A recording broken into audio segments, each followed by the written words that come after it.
السلام علیکم دوستو، پچھلی ویڈیو میں ہم نے جہنم کا تعارف دیکھا تھا قرآن میں سے۔ اب اس ویڈیو میں ہم حدیث سے جہنم کا تعارف دیکھیں گے۔ جہنم میں بعض لوگوں کو آگ ٹخنوں تک جلائے گی، بعض لوگوں کو کمر تک جلائے گی اور بعض لوگوں کو گردن تک جلائے گی۔ ایک دفعہ ہم رسول اکرم صلی اللہ علیہ وآلہ وسلم کے ساتھ تھے کہ اچانک دھماکے کی آواز سنی۔ رسول اللہ صلی اللہ علیہ وآلہ وسلم نے دریافت فرمایا، جانتے ہو یہ آواز کیسی ہے؟ راوی کہتے ہیں، ہم نے عرض کیا، اللہ اور اس کا رسول ہی بہتر جانتے ہیں۔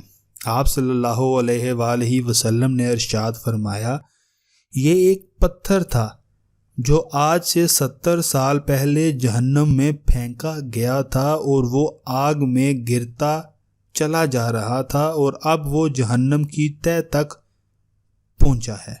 جہنم کا احاطہ 4 دیواروں پر مشتمل ہے، ہر دیوار کے درمیان 40 سال کی مسافت کا فاصلہ ہے۔ قیامت کے روز جہنم لائی جائے گی تو اس کی 70,000 باغیں ہوں گی اور ہر باغ کو 70,000 فرشتے کھینچ رہے ہوں گے۔ جہنمی اس قدر روئیں گے کہ اگر ان کے آنسو میں کشتیاں چلائی جائیں تو چلنے لگیں گی۔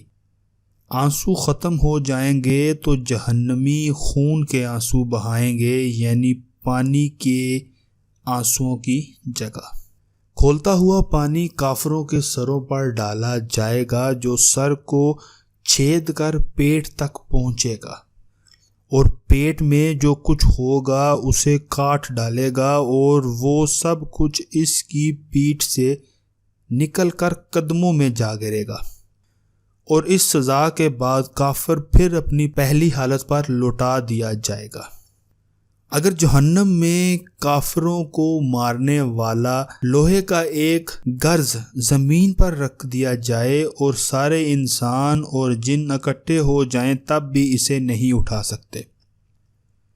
جہنم میں بختی اونٹ کے برابر سانپ ہوں گے، ان میں سے ایک سانپ کے کاٹنے سے جہنمی 40 سال تک زہر کا اثر محسوس کرتا رہے گا۔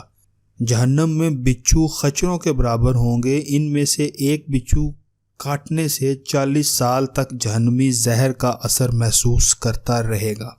جہنم میں کافر کی کھال کی موٹائی 42 ہاتھ ہوگی، ایک دانت آد پہاڑ کے برابر ہوگا اور اس کے بیٹھنے کی جگہ مکہ اور مدینہ کے درمیانی فاصلے کے برابر ہوگی۔ قیامت کے روز کافر کی داڑھ احد پہاڑ کے برابر ہوگی اور اس کی کھال کی موٹائی 70 ہاتھ، اس کا بازو بیضا پہاڑ کے برابر اور ران ورکان پہاڑ کے برابر ہوگی۔ اس کے بیٹھنے کی جگہ اتنی ہوگی جتنی میرے اور ربضہ گاؤں کے درمیان فاصلہ ہے۔